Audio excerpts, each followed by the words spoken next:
எல்லாருக்கும் வணக்கம். இன்னைக்கு என்ன பார்க்க போறோம் அப்படின்னா, இன்னைக்கு வந்து காரடைய நோம்புக்கான ஒரு விளாக் தான் பார்க்க போறோம். காரடைய நோம்புக்கு வந்து அடை எப்படி பண்றதுன்னு பார்க்க போறோம். அது மட்டும் இல்லாம நம்ம வந்து ஈரரிசி மாவை ஊற வச்சு அரிசி ஊற வச்சு உணர்த்தி அரைச்சி கஷ்டப்படாம அதை வறுத்து பெரிய ப்ராசஸாக இருக்கும் அப்படிங்கிறதுனால ஆஃபீஸ்க்கு போகிற வழக்கில் ரொம்ப ஈஸியான மெத்தடில் கடையில் வாங்கின மாவுலேயே நம்ம எப்படி பண்ணுறது அப்படிங்கிறதான் பார்க்க போகிறோம். ரொம்பவே ஈஸியான மெத்தடாக இருக்கும். இது வந்து கடையில் வாங்கின மாவு தான் இது. இது வந்து உங்களுக்கு பதப்படுத்தின மாவாக இருந்தாலும் சரி, பதப்படுத்தாத மாவாக இருந்தாலும் சரி, எப்படி இருந்தாலும் ஓகே தான். கடையில் வாங்கின மாவில் நீங்கள் பண்ணுறது அப்படின்னா உங்களுக்கு எவ்வளோ ஈஸியாக இருக்கும் அப்படிங்கிறதான் வந்து சொல்ல போகிறேன். இந்த மாவில் தான் நம்ம வந்து இன்றைக்கி பண்ணிக்க போகிறோம், ஈர மாவில் இல்லை. அதுக்கு முன்னாடி இந்த மாதிரி காராமணி அப்படின்னு சொல்லுவோம் இல்லையா, துவரை அப்படின்னு சொல்லுவா. என்கிட்ட வெள்ளை காராமணி இருந்தது, ஸோ வெள்ளை காராமணி எடுத்துட்டு இருக்கேன். இது வந்து ஒரு 100 கிராம் கிட்ட இருக்குது. இதை வந்து வறுத்துக்கலாம். இதை வந்து கொஞ்சம் செவக்க வறுத்துட்டு அப்படியே குக்கரில் வச்சு 2 விசில் விட்டு வேக வைக்கணும். இதை வந்து கொஞ்சம் வறுத்துக்கலாம். இப்போ லேசா ஓரளவுக்கு நல்லா சூடு பறக்கிற அளவுக்கு நம்ம நல்லா வந்து வறுத்தாச்சு. இதில் வந்து கொஞ்சமாக வந்து கல் உப்பு போட்டுக்கலாம். இப்போ இதில் கொஞ்சம் வந்து இதை ஜலம் விட்டுக்கலாம்.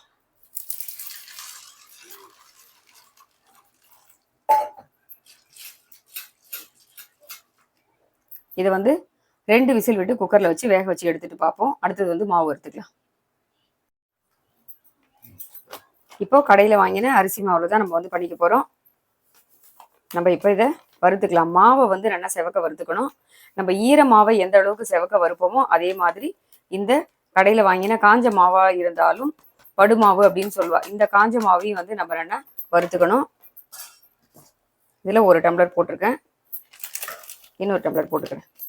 2 டம்ளர் வெள்ளை அடைக்கும் 2 டம்ளர் வந்து உப்பு அடைக்கும் பண்ண போகிறோம்.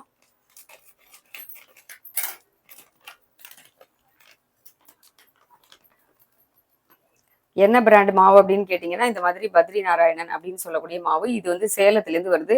எல்லா கடைகள்லையுமே கிடைக்கிறது, எல்லா ஊர்லேயுமே கிடைக்கிறது. இந்த மாவு வந்து குழக்கட்டை பண்ணுறதுலேருந்து எல்லாத்துக்குமே ரொம்ப சூப்பராக இருக்குது. 2 டம்ளர் போட்டிருக்கேன். இன்னும் ஒரு அரை டம்ளர் மாவு எக்ஸ்ட்ராவாக கையில் இருக்கட்டும். ஏன் அப்படின்னு கேட்டிங்கன்னா, ஒருவேளை கொஞ்சம் தண்ணி ஜாஸ்தி ஆகிட்டா கூட நமக்கு அட்ஜஸ்ட் பண்ணுறதுக்கு மாவு வேணும். அதனால எப்போவுமே எக்ஸாக்டாக வச்சுக்காம கொஞ்சம் வந்து ஒரு அரை டம்ளர் சேர்த்து வச்சுக்கலாம். இந்த மாவு வந்து வறுக்காத மாவு. இது வந்து ஒரு 2 டம்ளர் மாவு வறுத்த மாவு. உங்களுக்கு வீடியோவில் பார்க்கும்போது கொஞ்சம் வந்து ஒரே மாதிரி தான் தெரியும். இது வந்து செவக்க வறுத்துருக்கேன். இது வந்து வெள்ளை வெள்ளையன்னு இருக்கு பாருங்க. இது வந்து வறுக்காத மாவு. இப்போ நம்ம இதை வறுத்துக்கலாம். இதை ஒரு பாண்டியில் வச்சுட்டு இதையும் வந்து நம்ம வறுத்துக்கலாம். மாவு வந்து இந்த மாவு வந்து சலிக்கணும் அப்படிங்கிறது இல்லை. ஈர அரிசி மாவாக இருந்ததுனால் மாவை வந்து வறுக்கும் போது மணிமணியாக இருக்கும். அதனால கண்டிப்பாக சலிச்சுக்கணும். இது ஆல்ரெடி காஞ்ச மாவாக இருக்கிறதுனால சலிக்கெல்லாம் வேலையே இல்லை. ரொம்ப ஈஸியான மெத்தட். எப்படி பண்ணுறது, ஆஃபீஸ் போகிறவளுக்கு வேலைக்கு போகிறவளுக்குலாம் ரொம்ப ஈஸியான மெத்தடாக இருக்கணும், கஷ்டம் இல்லாமல் இருக்கணுங்கிறதுக்காக தான் நான் இந்த மெத்தட் சொல்லியிருக்கேன். உங்களுக்கு ஓகே அப்படிங்கிறவ வந்து இதை ஃபாலோ பண்ணிக்கலாம். அதுக்கான மெத்தட் தான் இது. இப்போ இதை வந்து கொஞ்சம் நல்லா செவக்க வறுத்துட்டு பார்க்கலாம். இப்போ மாவு வந்து நம்ம நல்லா வந்து செவக்க வறுத்துட்டோம். ஏற்கனவே வறுத்த மாவுக்கும் வறுக்காத மாவுக்கும் உங்களுக்கு கலர் வந்து வித்தியாசம் தெரியும் பாருங்க. லேசான ஒரு ப்ரௌன் வரும். அந்த மாதிரி வர வரைக்கும் நம்ம வந்து வறுத்துக்கணும். வெள்ளை வெளியேர்னு இல்லாமல் மாவு வந்து ஒரு ப்ரௌனாக தெரியும். அந்த மாதிரி வர வரைக்கும் வறுத்துக்கலாம். இப்போ வந்து ஸ்டவ் ஆஃப் பண்ணிட்டு மாவு வந்து வேற ஒரு பாத்திரத்துக்கு மாற்றிடலாம். இப்போ நம்ம வந்து மாவையும் வந்து நல்லா வறுத்துட்டாச்சு. அதுக்கப்புறம் வந்து இந்த காராமணியும் வந்து வறுத்துட்டு 2 விசில் விட்டு வேக வச்சு எடுத்து வச்சுட்டோம். பாருங்க, குழையாம நல்லா வந்து பக்குவமாக வந்திருக்கு. நல்லா வெந்ததுனால தான் நமக்கு இப்படி அமுக்கினா அப்படியே வந்து இப்படி வெந்து அப்படியே இப்படி அமுக்கும் போதே நல்லா தெரியும். அந்த மாதிரி வெந்திருக்கு. 2 விசில் விட்டு எடுத்துட்டோம். இப்போ மாவு வந்து 2 டம்ளர் எடுத்துட்டுருக்கேன்னு சொன்னோம் இல்லையா, கொஞ்சம் எக்ஸ்ட்ரா மாவு வந்து நம்ம எடுத்து வச்சுக்கலாம். அரை டம்ளர் மாவு மட்டும் தனியாக கூட நிறுத்திடலாம். 2 டம்ளருக்கு, அதாவது 1 டம்ளர் மாவுக்கு 3/4 டம்ளர் அளவுக்கு வெல்லம் எடுத்துக்கணும். உங்களுக்கு கூடுதலான வெல்லம் தேவை அப்படின்னா நீங்கள் 1 டம்ளருக்கு 1 டம்ளர் எடுத்துக்கோங்க. நான் இப்போ 2 டம்ளர் மாவுக்கான வெல்லம் வந்து எடுத்துக்கிறேன். மாவு எந்த டம்ளரில் அளந்துட்டோமோ அதே டம்ளரால் நம்ம வெல்லம் எடுத்துக்கலாம். 1.5 டம்ளர் அளவுக்கு வெல்லம் போட்டுக்கணும். கொஞ்சம் கூடுதல் தேவைன்னா 2 டம்ளர் மாவுனா 2 டம்ளர் கூட எடுத்துக்கலாம், நம்மளோட விருப்பம் தான்.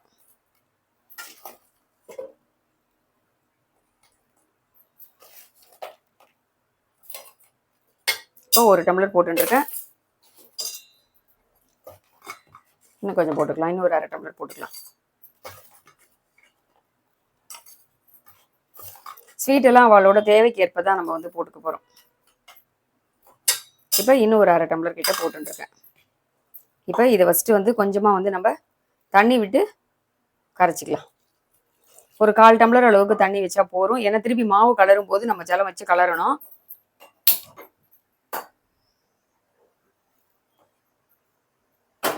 கொஞ்சமா வந்து இது கரைஞ்ச உடனே நம்ம வந்து வடிகட்டிக்கலாம். அப்படி இல்லைன்னா ஃபுல் தண்ணியும் கூட இப்பவே கூட உங்களுக்கு வைக்கணும்னாலும் வச்சு காமிச்சிடுறேன். அந்த மாதிரி கூட வச்சுக்கலாம். 1 டம்ளர் மாவுக்கு 1/2 டம்ளர் அளவுக்கு தண்ணி வச்சுக்கணும்.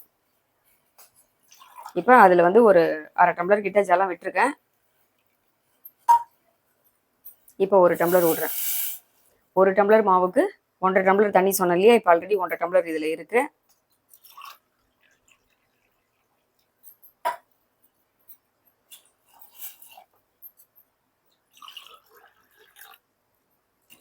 மூணு டம்ளர் தண்ணி வந்து 2 டம்ளர் மாவுக்கு இது சரியா இருக்கும். இது அப்படியே பாகெல்லாம் ஆக வேண்டாம். ஜஸ்ட் கொதிச்சுட்டு அந்த மண்ணெல்லாம் வடிகட்டுறதுக்காக தான் இது கொதிக்கட்டும். அடுத்தது பண்ணலாம்.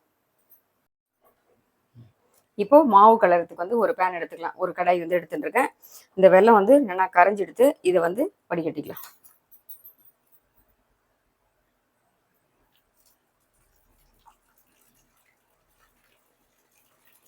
மண்ணு கல்லுலாம் தூசு ஏதாவது இருக்கும் இல்லையா? அது பாருங்க கருப்பா அந்த மாதிரி இருக்கு இல்லையா? இதெல்லாம் வராமல் இருக்கிறதுக்காக தான் நம்ம வந்து வடிகட்டிக்கிறோம். ஒரு சில வெள்ளத்தில் வந்து மண்ணு கல்லெல்லாம் இருக்காது. அந்த மாதிரி இருந்ததுன்னா நம்ம டைரெக்டாக அப்படியே பண்ணிக்கலாம். இப்போ இந்த தண்ணி வந்து நல்லா கொதிக்கணும். இதில் வந்து ஏலக்காய் பொடி போட்டுக்கலாம்.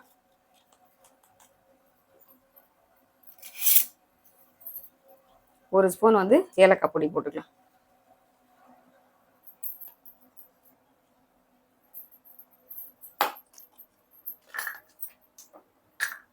அடுத்தது இந்த வேக வச்சிருக்கோம் இல்லையா காராமணி, அதையும் வந்து இதில் சேர்த்துடலாம். பாதி வெள்ளடைக்கும் பாதி உப்படைக்குமா போட்டுக்கலாம்.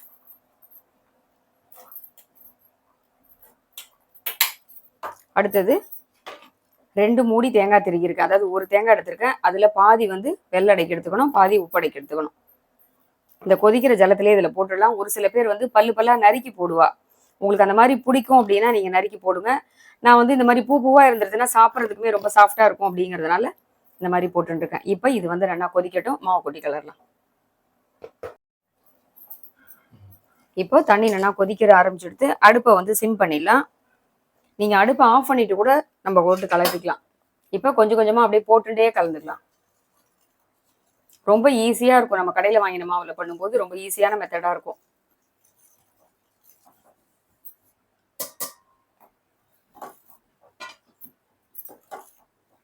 அடுப்பை நிறுத்திட்டு ஃபுல்லாக வந்து இதை கலந்துடலாம். இப்போ நமக்கு ரொம்ப கரெக்டான அளவில் இருக்குது பாருங்கள். இது அப்படியே வந்து ஒரு 10-15 நிமிஷம் கிட்ட மூடி வச்சிருவோம். நல்லா கொஞ்சம் ஆறட்டும். ஆறினதுக்கு அப்புறமா தட்டிக்கலாம். ஃபேனில் வைக்க வேண்டாம். ஃபேனில் வச்சோம்னா மேல் மாவுலாம் வரன்னு ஆகிடும். அதனால அப்படியே வந்து ஒரு தட்டு போட்டு மூடிட்டு கொஞ்சம் வெதுவெதுப்பான சூட்டுக்கு வந்ததுக்கப்புறம் நம்ம வந்து இதை தட்டிக்கலாம். அடுத்தது உப்படை கலரிக்கும் போது பார்க்கலாம்.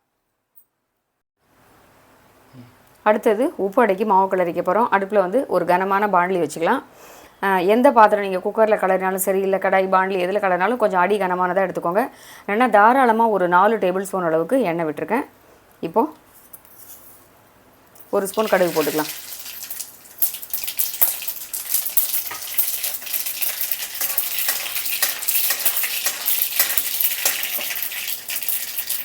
இந்த எண்ணெயில் வந்து கொஞ்சம் வாசனைக்கு பெருங்காய பொடி போட்டுக்கலாம். ஒரு 1/2 ஸ்பூன் கிட்ட பெருங்காய பொடி. அடுத்தது இஞ்சி, துருவின இஞ்சி கொஞ்சம், பச்சை மிளகா, கருவேப்பிலை 2 பச்சை மிளகா நறுக்கி வச்சுருக்கேன்.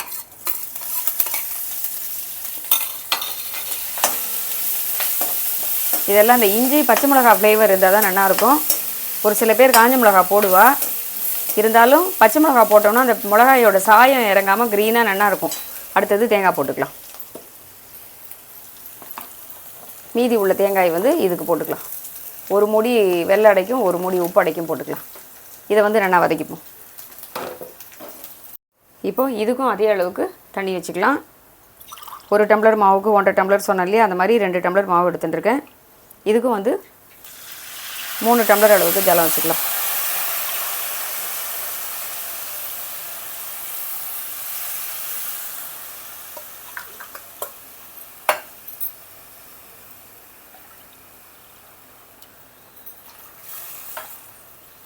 இதுக்கு வந்து 3 டம்ளர் வச்சுட்டுருக்கேன். எதுக்கும் இருக்கட்டும் அப்படின்னு சொல்லிட்டு பக்கத்து அடுப்பில் ஒரு டம்ளர் அளவுக்கு வெந்நீர் வச்சுருக்க, சூடாக தான் இருக்குது. ஏன் அப்படின்னா ஒருவேளை இந்த தண்ணி வந்து போறலை அப்படின்னா இதுலேருந்து கொஞ்சம் எடுத்து விட்டுக்கலாம். நம்ம வைக்கும் போதே இதில் ஜாஸ்தி விட்டுட்டோம் அப்படின்னா கொஞ்சம் கூடுதலான தண்ணி ஜாஸ்தியாக எடுத்துனா கஷ்டங்கிறதுனால தான் இதில் வந்து கரெக்டான அளவுக்கு வச்சுருக்கேன். ஒரு அரை ஸ்பூன் அளவுக்கு கல்லுப்பு போட்டுக்கலாம். இது வந்து நல்லா கொதிக்கட்டும். தேவைங்கிற போது பக்கத்து அடுப்புலேருந்து வெந்நீர் எடுத்துக்கலாம். இப்போ இந்த காராமணியை இதோட சேர்த்துடலாம். எல்லாம் சேர்ந்து நல்லா கொதித்த உடனே மாவு கொட்டி கிளறிக்கலாம். உப்புமாவுக்கு எப்படி தாளித்து கொட்டுவோமோ அந்த மாதிரி தான் இதுவும். நல்லா கொதிக்கட்டும்.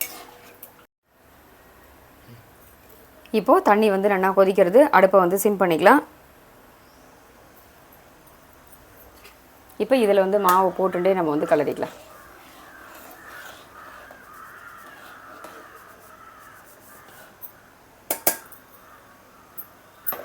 இப்போ அடுப்பை கூட ஆஃப் பண்ணிடலாம். நம்ம அப்படியே வந்து நல்லா கலந்துடலாம்.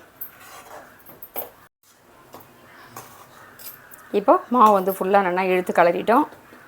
இதையும் வந்து அப்படியே வச்சு ஒரு 10 நிமிஷம் கிட்ட மூடி வச்சிடலாம். இதுவும் வெது வெதுப்பான சூட்டுக்கு வந்ததுக்கப்புறம் தட்டிக்கலாம். கொஞ்சம் ஆறட்டும். அடுத்தது இப்போ வெள்ளை அடையை தட்டிக்கலாம். இப்போ மாவு வந்து நம்ம நல்லா கையால் இழுத்து பிசைஞ்சிக்கலாம். லைட்டாக வந்து பக்கத்தில் ஜலம் தொட்டுக்கோங்க.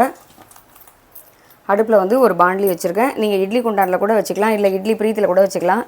நான் 2 பேர் தானே அங்கிறதுனால எப்போவுமே என்ன பண்ணுவோம், ஒவ்வொரு தட்டாக தான் இட்லி வைப்பேன். இட்லி தட்டிலையும் வந்து எண்ணெயோ நெய்யோ நீங்கள் தடவிக்கோங்க. வெள்ளடைக்கு நெய் தடவிக்கலாம், உப்படைக்கு எண்ணெய் தடவிக்கலாம், இல்லை 2க்குமே கூட நீங்கள் எண்ணெயை கூட தடவிக்கலாம். லைட்டாக வந்து தண்ணியை தளிக்காமல் அப்படி தொட்டுட்டு அப்படியே கையால் ஈரம் பண்ணிவிட்டு இப்படி பிசைஞ்சோம் அப்படின்னா கரெக்டாக வந்துடும். நல்லா வந்து இழுத்து பிசைச்சிடலாம். இந்த மாதிரி நல்லா உருட்டிக்கலாம். ஒரு வாழை இலையில் வச்சு கூட நம்ம தட்டிக்கலாம். இலையில் வந்து தண்ணி தொட்டு தடவியிருக்கேன். நல்லா வந்து உங்களுக்கு எந்த அளவுக்கு திக்னஸ் தேவை அப்படிங்கிறத பார்த்து தட்டிக்கோங்க. ரொம்ப தடியாக இல்லாமல் ஓரளவுக்கு கரெக்டாக இருந்தால் தான் சீக்கிரம் வேகும் வெள்ளை எடை. இல்லைனா வந்து உள்ளுக்குள்ளே சரியாக வேகாமல் போயிடும். இப்போது இந்த மாதிரி இட்லி தட்டில் ஒவ்வொன்றா வச்சுக்கலாம். அப்படி இல்லைனா நம்ம வந்து வாழை இலையை கூட இந்த இட்லி தட்டில் மேலே வச்சுட்டு அதில் கூட வேக வைக்கலாம். நான் இப்போ ஃபஸ்ட்டு வந்து எண்ணெய் தடவிட்டேன் அப்படிங்கிறதுனால அந்த மாதிரி வைக்கிறேன். அடுத்தடுத்து வேக வைக்கும்போது வாழை இலையை வச்சு அது மேலே வேக வச்சா கூட நிறையவும் இது பண்ணலாம். அந்த வாழை இலையோட ஃப்ளேவரும் வந்து நல்லாயிருக்கும். இப்போ இந்த மாதிரி வந்து நம்ம எல்லாத்தையுமே தட்டிக்கலாம். அப்படியே ஒரு ஹோல் போட்டுட்டு இப்படி எடுத்துட்டோம் அப்படின்னா வடை மாதிரி சூப்பராக வந்துடும். இப்போ இது எல்லாத்தையும் தட்டிட்டு பார்க்கலாம். இப்போது நம்ம வந்து ஒவ்வொரு தட்டிலையும் ஒவ்வொன்று வச்சுட்டோம். இப்போ வந்து இட்லி தட்டில் வச்சு முடிச்சாச்சு. இப்போ இந்த பாண்டியில் இருக்க தண்ணியை வந்து சூடாகிடுது. இதை வச்சுட்டு நல்லா வந்து ஒரு 12 நிமிஷம் கிட்டே இது வந்து வேகணும். 12 நிமிஷங்கிறத ஒரு 15 நிமிஷம் கூட வெள்ளடை மட்டும் வேகிறதுக்கு கொஞ்சம் டைம் எடுக்கும். உப்படை வந்து 10 நிமிஷத்தில் வெந்துடும். இப்போ இது வந்து ஒரு 15 நிமிஷம் வேகட்டும், அதுக்கப்புறம் பார்க்கலாம். இப்போ உப்பு அடையும் அதே மாதிரி தட்டிக்கலாம். ஒரு ஸ்பூன் வந்து எண்ணெய் விட்டுக்கலாம். கொஞ்சம் எண்ணெயும் தண்ணியும் சேர்ந்து நம்ம இழுத்து பிசைஞ்சோம் அப்படின்னா நல்லா வந்து ஒட்டாமல் உருட்டுறதுக்கு நல்லா வரும். இட்லி தட்டில் வந்து இந்த மாதிரி இலையை போட்டு வச்சுருக்கேன். அதில் வந்து ஃபஸ்ட்டு தடவை எண்ணெய் தடவி வச்சுருக்கேன். இப்போ இதில் இலை போட்டு வைக்கும்போது அதோடய வாசனை நல்லா இருக்கும் அப்படிங்கிறனால அந்த மாதிரி வச்சுருக்கேன். இதையும் வந்து அப்படியே இந்த மாதிரி உருட்டிக்கலாம்.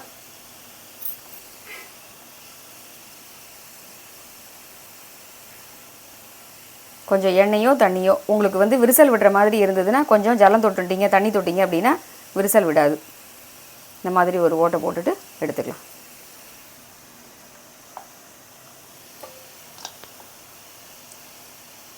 இந்த மாதிரி நம்ம இந்த தட்டு ஃபுல்லாக வர்ற அளவுக்கு அப்படியே வந்து தட்டிக்க வேண்டியதுதான்.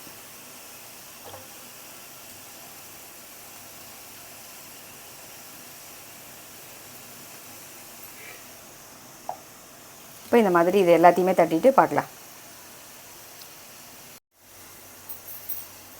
இப்போ நம்ம இந்த இலை மேலே வந்து ஃபுல்லாக வந்து ஒரு 7-8 கிட்ட தட்டி வச்சுட்டோம். இதை வந்து இந்த பக்கம் அடுப்பில் வச்சுடலாம்.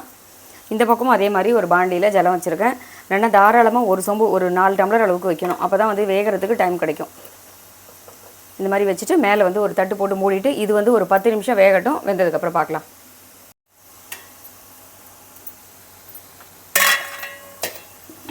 மேலே இந்த மாதிரி மூடி வச்சுடலாம்.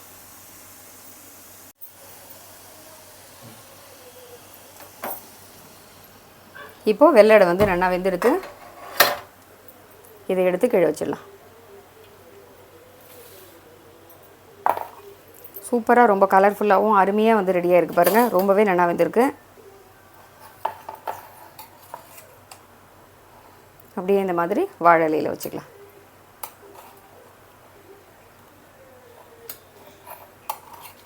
எடுக்கிறதுக்கும் ரொம்ப அழகாக வருது பாருங்கள். நீங்கள் வாங்கும்போது நல்லா டார்க்கான வெல்லமாக வாங்கிட்டீங்க அப்படின்னா ரொம்பவே சூப்பராக இருக்கும். பார்க்குறதுக்கும் கலர்ஃபுல்லாக இருக்கும், டேஸ்ட்டும் நல்லாயிருக்கும்.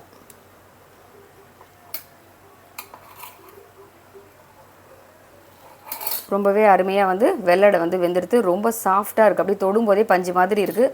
ரொம்ப சுட சுட இருக்குது அப்படிங்கிறதுனால கை வைக்க முடியல. ஒரு 2 நிமிஷம் கழித்து உப்படையும் எடுத்துடலாம். இப்போது உப்படையும் வந்து நல்லா வெந்துடுத்து. அதையும் வந்து நம்ம எடுத்து வச்சிட்டோம். இதையும் வந்து இலையிலேருந்து எடுத்துக்கலாம்.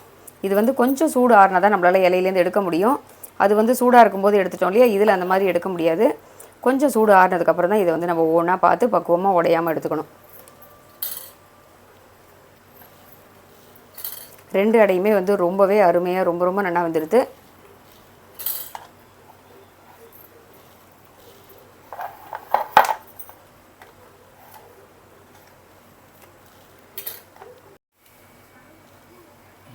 இப்போது காரடையா நோம்புக்கான அடை எப்படி பண்ணுறது அப்படிங்கிறத உங்கள்கிட்ட வந்து சொல்லியிருக்கேன். ரொம்பவே அருமையாக இருக்குது பாருங்கள். 2 அடையுமே வெள்ளடையும் ரொம்ப அருமையாக இருக்குது, உப்படையுமே ரொம்ப சூப்பராக இருக்குது. இந்த பக்கம் வந்து வெண்ணெயுமே வச்சுருக்கேன். நான் சொன்ன இதே ரேஷியோவில் நீங்கள் வந்து வெல்லம், உப்பு எல்லாமே வந்து மாவோட அளவு, தண்ணியோட அளவு எல்லாமே ரொம்ப ரொம்ப பர்ஃபெக்டாக சொல்லியிருக்கேன். பிகினர்ஸ் கூட ரொம்ப ஈஸியாக பண்ணிடலாம். நீங்கள் 2 டம்ளர் மாவு போட்டிங்க அப்படின்னாலே உங்களுக்கு நல்லா தாராளமாக ஒரு 20 வெள்ளை அடையும் 20 உப்பு அடையும் வரும். பிகினஸாக இருந்தால் கூட சரி, யாராக இருந்தாலும் அந்த அளவுக்கு என்னென்னா ஒரு பெரிய டம்ளர் 200 ml பால் பிடிக்கக்கூடிய ஒரு பெரிய டம்ளரால் 2 டம்ளர் மாவு போட்டிங்க அப்படின்னா ஒரு 20 வெள்ளடை 20 உப்படை வந்துடும். நான் இப்போ வந்து இதோட உங்களுக்கு பண்ணி காமிச்சிருக்கேன். நீங்களும் நான் சொன்ன இதே மெத்தடில் ட்ரை பண்ணி பாருங்கள், எப்படி இருக்குன்னு சொல்லுங்கள். இதே மாதிரி மறுபடியும் வேறொரு வீடியோவில் சந்திக்கிறேன். நன்றி, வணக்கம்.